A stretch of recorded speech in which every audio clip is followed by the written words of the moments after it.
a filosofia na televisão, para muitos, torna-se algo que eles denominam de vulgarização da filosofia. Mas tomando a palavra vulgarização no sentido pejorativo, né? A vulgarização vem de vulgo, vulgo é o povo, né? É a população. E por isso que a gente usa às vezes a palavra vulgar.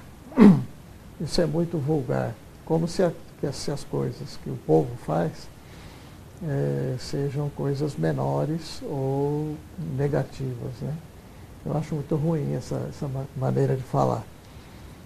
E o ideal seria que a filosofia, como qualquer forma de conhecimento, a filosofia é uma delas, ela pudesse ser divulgada ao máximo para todas as pessoas, né? Para todo o povo, que é um patrimônio da humanidade, não é um patrimônio de alguns iluminados que ficam com ele na mão, cercadinhos em alguma redoma ou, como a gente diz, numa torre de cristal, fechadinhos, pensando, degustando a filosofia, que acaba não servindo para nada mesmo, né? A não ser para diletantismo dessas pessoas. Essa é uma posição, né? É uma das maneiras de ver a coisa. Quando não havia televisão, pensar, por exemplo, na Idade Média, né? Há um filme muito bonito, que sempre que eu quero lembrar o nome, eu esqueço. Mostra, por exemplo, debates públicos de filósofos, né, com estudantes, com a população, etc., né? Se houvesse televisão naquele tempo, eu imagino que esses debates seriam muito mais amplos e mais corriqueiros, né? O que a gente... Não sei por que os filósofos ou cientistas temem a chamada vulgarização.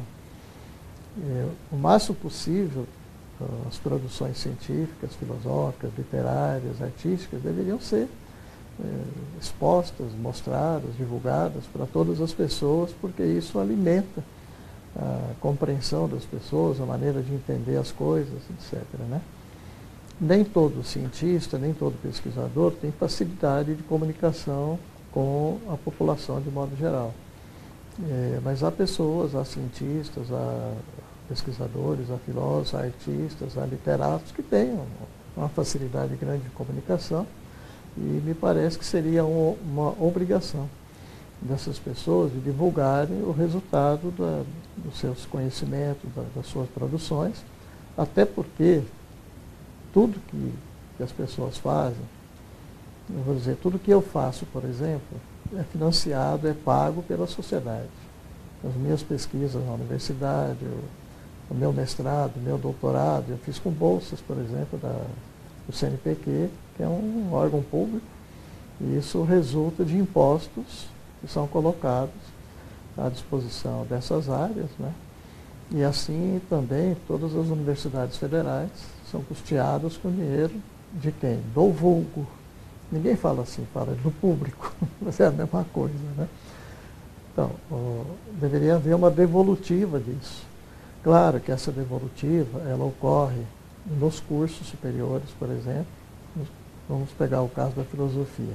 Há cursos de filosofia nas universidades federais, há também algumas universidades particulares, nos quais os conhecimentos filosóficos são devolvidos a quem tem interesse de tê-los, né? Nesse caso está havendo, sim, uma divulgação desses conhecimentos produzidos na universidade.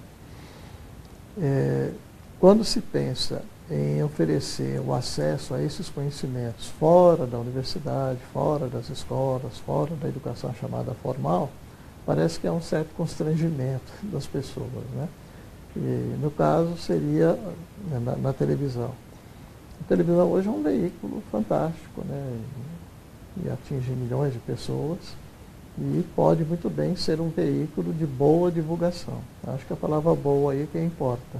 Se é uma divulgação qualquer, que empobrece, né, aquele conhecimento produzido, no caso da filosofia, empobrece o entendimento filosófico, não deveria existir. Como também não deveria existir aulas na universidade que empobrecessem a compreensão, seja da ciência, seja da filosofia. Nada que empobrece é bom, né?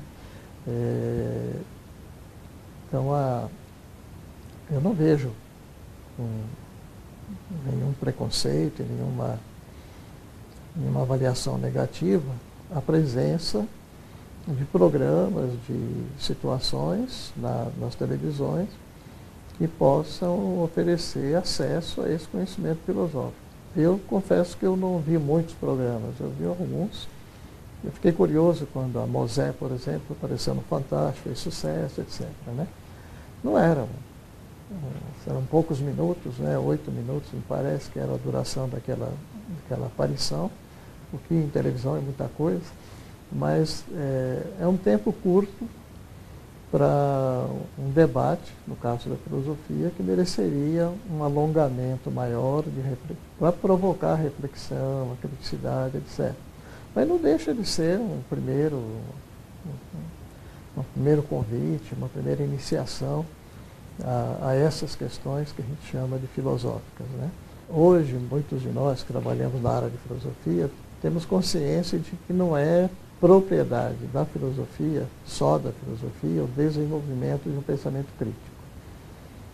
Não é possível fazer ciência sem pensamento crítico. A filosofia é uma das formas de conhecimento que, se bem trabalhado, especialmente quando você se propõe a ensinar filosofia, e aí também há uma grande discussão, né, que filosofia, e se ensina a filosofia, ou se ensina a filosofar, aí todo mundo cita o Kant, que diz que não é possível ensinar a filosofia sem a filosofar. Essa é uma discussão acadêmica interessante, boa, mas de qualquer maneira, qualquer acesso que as pessoas tenham às produções filosóficas, que são muitas ao longo da história humana, este acesso poderá, não é mecânico, nem automático, poderá favorecer o desenvolvimento de um pensamento mais crítico em relação a tudo. Mas também situações familiares, de conversa com as crianças, com os filhos, os adultos trocando ideias entre si, podem desenvolver um pensamento crítico. Não é propriedade de ninguém, é a mesma coisa na ciência. Então, esses programas, eles podem sim provocar, ao menos, o prestar atenção a certas questões.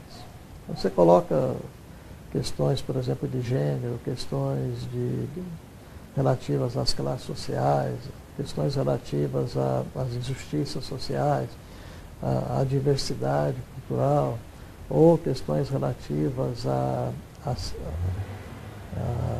validade ou à confiabilidade dos conhecimentos científicos. Já é mais sofisticado isso, né? Quando é que eu sei que o conhecimento científico realmente ele é um conhecimento verdadeiro ou não? Isso faz parte da teoria do conhecimento, da filosofia.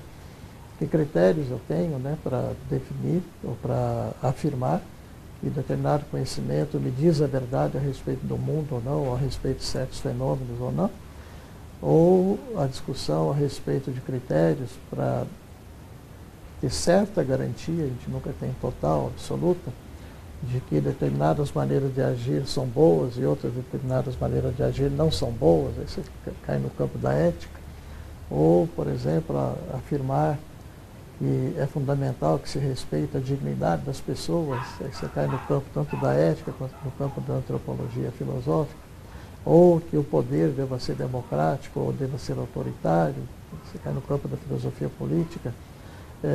Discutir essas questões e aprofundar a discussão delas, que eu acho que é mais importante, é uma necessidade para todos nós, porque nós dependemos de respostas a essas questões para a orientação das nossas vidas. Ter uma postura crítica em relação às respostas a essas questões é de suma importância para que todo mundo possa viver, ao menos antenado, né, em relação às respostas que estão aí no palco da história. Esses programas, eles podem sim provocar algum interesse ou despertar algum questionamento nas pessoas. Isso é bom, é o começo pode ser, não é que é, pode ser o começo de uma disposição ou de um interesse em pensar mais profundamente a respeito, buscar mais informações sobre isso e querer debater, discutir, etc. Eu chamo isso de iniciação filosófica. eu acho que é correto, eu acho que é plausível que isso ocorra. Mas, como eu disse no começo, tem que ser programas muito bem feitos, muito bem cuidados, com rigor, né, com o máximo de rigor possível, né? E assim eles poderão sim trazer uma contribuição positiva, eu não tenho dúvidas quanto a isso.